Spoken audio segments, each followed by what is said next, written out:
Você está no canal Eu Estudo a Lição com o pastor Samuel Camilo. Hoje é domingo, dia 12 de novembro de 2023. E o tema que estudaremos na nossa lição da Escola Sabatina será a pergunta mais importante. O texto base, Lucas capítulo 10, verso 25, que vai dizer especificamente o seguinte: certo dia um especialista na lei se levantou para pôr Jesus à prova e o fez com essa pergunta: Mestre, o que preciso fazer para herdar a vida eterna?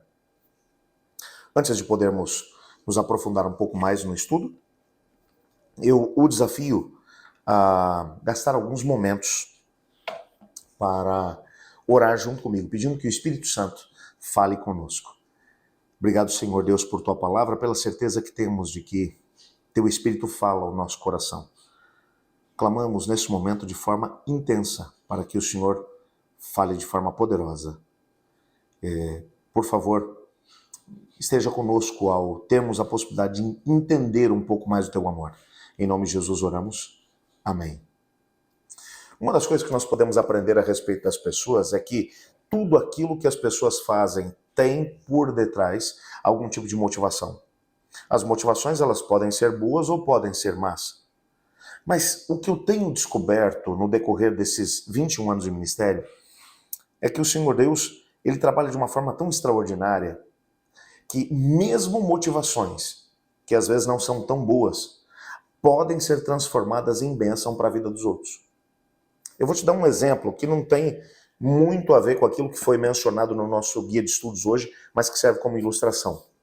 O apóstolo Paulo havia sido preso, estava em Roma, na sua primeira prisão. Havia apelado para ser julgado pelo imperador e quando o julgamento foi feito, ele foi libertado. Olha, que bênção. Tá, mas acontece que ele ficou 2 anos em prisão domiciliar lá em Roma. Nesses 2 anos, ele começou um processo de avivamento apesar de estar preso. Como que ele fez isso? Ele convidava os líderes judeus para poderem vir à sua casa e ele pregava para eles, os líderes da igreja, e através da pregação que Paulo estava fazendo, inclusive para as pessoas que eram da casa do imperador, principalmente o pessoal da guarda pretoriana, muita gente começou a aceitar Jesus e um processo de avivamento aconteceu.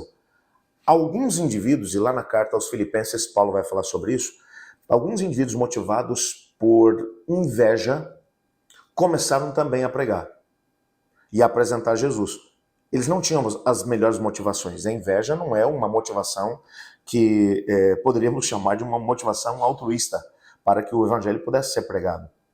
Mas Paulo, quando vai escrever na carta aos Filipenses, ele vai dizer assim: esse pessoal que está agindo por inveja, eles acharam que eu ia ficar chateado com isso.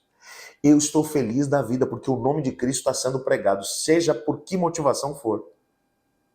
O que nos mostra que, mesmo às vezes, uma motivação não santificada ainda poderá ser usado como uma bênção para que Deus consiga alcançar o coração das pessoas.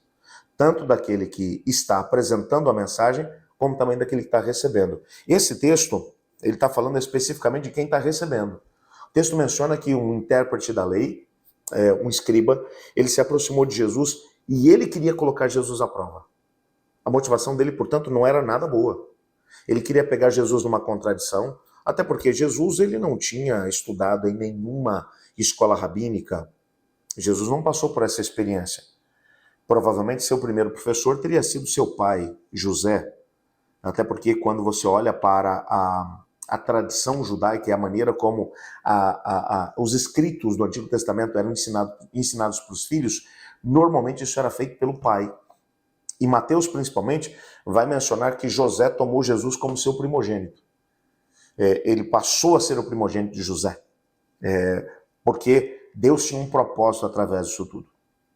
Portanto, José deve ter sido o primeiro professor de Cristo Jesus. E, aliás, ele deve ter feito um trabalho muito bem feito, porque quando olhamos para pelo menos 2 dos irmãos de Jesus que são mencionados no Novo Testamento, nós percebemos que os 2 têm um conhecimento fantástico da Bíblia. Estou falando de Tiago, que escreveu a carta que recebeu o seu nome. Esse Tiago era o Tiago, irmão de Jesus, que inclusive era um indivíduo tão piedoso que a tradição cristã vai mencionar que ele tinha um apelido que era Tiago Joelhos de Camelo, O joelho de camelo ele é todo cheio de calosidade, né? Cheio de calos, porque quando ele para se abaixar, ele se ajoelha em cima das suas articulações. Então essas articulações elas têm uma pele muito mais grossa. E os joelhos de Tiago, tanto tempo ele passava ajoelhado, que os seus joelhos eram cheios de calosidade. E esse indivíduo, quando vai escrever a sua carta, ele faz uma grande quantidade de citações relacionadas ao Antigo Testamento, o que demonstra que ele tinha um conhecimento grande da Bíblia, a palavra de Deus. Aliás, talvez tenha sido exatamente por isso que ele foi escolhido para dirigir o primeiro concílio da igreja em Jerusalém. Ele era pastor da igreja de Jerusalém. Outro irmão de Jesus, que também é apresentado nas Escrituras, Judas, que escreveu uma pequena carta, que está exatamente antes do livro do Apocalipse, mas que Pedro, por exemplo, gostou tanto da carta que anexou a carta de Tiago, a carta de Judas, a uma das cartas que ele enviou. A segunda carta de Pedro contém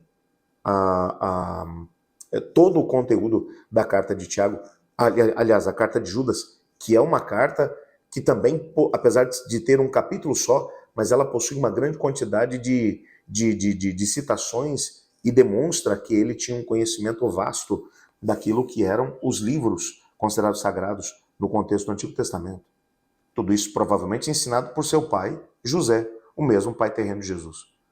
Esse indivíduo que era um mestre da lei, um especialista da lei, ele vai até Jesus e qual é a motivação dele? Colocar Jesus à prova. Jesus sabia disso. Ninguém pegava Jesus de sobreaviso. Quando você vai olhar, por exemplo, para o próprio Evangelho de João, no capítulo 3, quando Nicodemos, um líder religioso, vai ter com Cristo à noite, e Jesus percebe que ele também não estava indo com uma motivação boa. Ele queria alcançar a vida eterna, ele queria, mas ele começa bajulando Jesus. Ele diz, bem sabemos que tu és um mestre vindo da parte de Deus, porque se não o fosses, as coisas que tu fazes não seriam realizadas por ti. E Jesus o atropela, como se fosse um caminhão desgovernado ladeira abaixo. Ele vai dizer, Nicodemos, você tem que nascer de novo, porque quem não nascer da água e do Espírito não pode ver o reino de Deus. Ele lê o coração de Nicodemos e percebe que o problema de Nicodemos era muito maior do que o do conhecimento.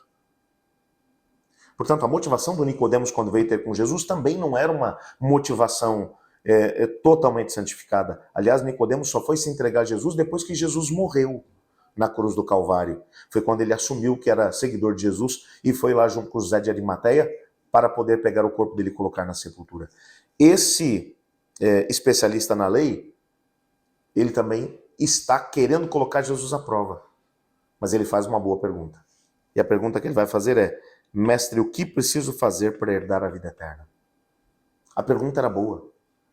Às vezes, a gente precisa lembrar que as pessoas com quem nós vamos entrar em contato, se nós não fizermos contato com elas tendo a motivação correta, que é o amor, nós talvez vamos desistir das pessoas. Porque provavelmente os primeiros contatos, os primeiros momentos nos quais nós tentaremos encontrar ganchos para poder conseguir alcançar bases sobre as quais nós vamos trabalhar, as pessoas elas não vão demonstrar tanto interesse, elas não terão a motivação santificada. É claro que às vezes nós encontramos gente muito interessada, mas na maior parte dos casos, isso é exceção à regra. A regra normalmente é a pessoa não tem o interesse certo quando ela busca Jesus. Mas todas, isso aqui é um princípio, todas têm a mesma necessidade, que foi demonstrada mesmo por esse intérprete da lei que estava querendo colocar Jesus à prova. Todos precisam saber como podem herdar a vida eterna, como podem ser salvos. Essa necessidade está dentro do próprio ser humano que foi envolvido pelo pecado e pela rebelião. Por isso, todo contato que fizermos com pessoas, a gente deve se lembrar. Esse indivíduo pode não saber, essa pessoa pode não saber, mas ela precisa saber o caminho para a vida eterna. A questão do como nós vamos conseguir alcançar essas pessoas, bem, aí já é um outro caso. Mas a pergunta, o questionamento mais importante está no coração de todas as pessoas, não se esqueça disso. O indivíduo pode até não saber, mas ele também precisa desse tipo de informação, e não apenas da informação, ele precisa sentir o amor de Deus através de nós.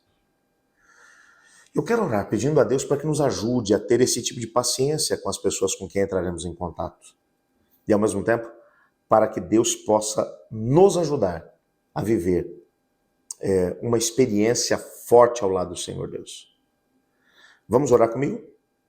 Obrigado, Senhor Deus, por tua palavra, pela certeza que temos de que tu nos amas e tens um propósito especial para a nossa vida. Teu amor nos motiva, mas nos ajuda a podermos entender que os contatos que faremos com as pessoas que estão à nossa volta nem sempre serão recebidos por pessoas que têm as motivações corretas. Talvez muitos deles terão motivações egoístas e talvez a motivação seja até de refutar ou de nos colocar para longe. Mas nos ajuda a entender que todos têm a necessidade de conhecer o caminho da salvação. E com a motivação do amor, nos ajude a podermos chegar a todos eles. Peço também pelos pedidos que foram enviados para o nosso canal. E aqueles que ainda estão no coração dos seus filhos, ouve e responde de acordo com a tua vontade. Pois é em nome de Jesus que oramos. Amém. Eu estudo a lição. E você?